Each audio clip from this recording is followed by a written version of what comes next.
হাসান ইবনে সাবেত, যিনি মুসলিমদের কবি ছিল, কবি যোদ্ধা ছিল, তিনি নিজের সরাসরি যুদ্ধে, ইতিহাসে যা বলে, নিজের সরাসরি যুদ্ধে তিনি একটু কমই যেতেন, বা গেলেও একটু ফাঁকে টাকে থাকতেন। রাসূল সেটা বুঝতেন, এজন্য কোনো বড় দায়িত্ব দিতেন না। এজন্য ইতিহাসে কেউ কেউ তাকে একটু, ওই যে বলা হয় কি, একটু সাহস কম। কিন্তু তার কবিতার ভাষাগুলো ছিল একটা একটা করে বলে। রাসূলুল্লাহ সাল্লাল্লাহু আলাইহি সাল্লামকে যখন ওই কুরাইশ কাফের মুশরিকদের কবিরা যখন রাসূল সাল্লাল্লাহু কবিতার মাধ্যমে তিরস্কার করত, গালাগালি করত, এটার প্রতি উত্তর কবিতার ভাষায় হতে হবে।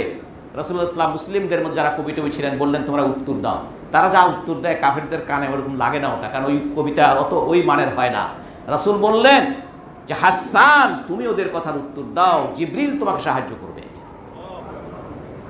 হাসান রাদিয়াল্লাহু তাআলা যখন তাদেরকে আর বললেন, ইয়া রাসূলুল্লাহ, আপনিও তো কুরাইশ বংশের লোক, সুতরাং আপনার নসবটা, আপনার বংশের সিরিয়ালটা আমাকে একটু বলে দিন, কারণ আমি কুরাইশদেরকে আঘাত করে যখন কথা বলবো, আপনার গোষ্ঠীতে যেন সরাসরি আঘাত না লাগে।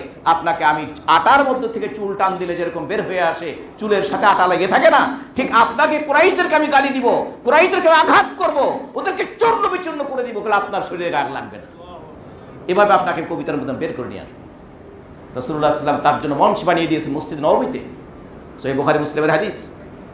মঞ্চ বানিয়ে দিয়েছেন, এবং হাসান কাফের এবং কুরাইশদেরকে হিজা বলা হয়, তিরস্কার করে এবং তাদেরকে ভর্ৎসনা করে তিনি মসজিদ নববীতে কবিতা আবৃত্তি করেছেন। সাহাবারা দেখেছে, শুনেছেন, যেটা কবিতার আসর বলা হয়।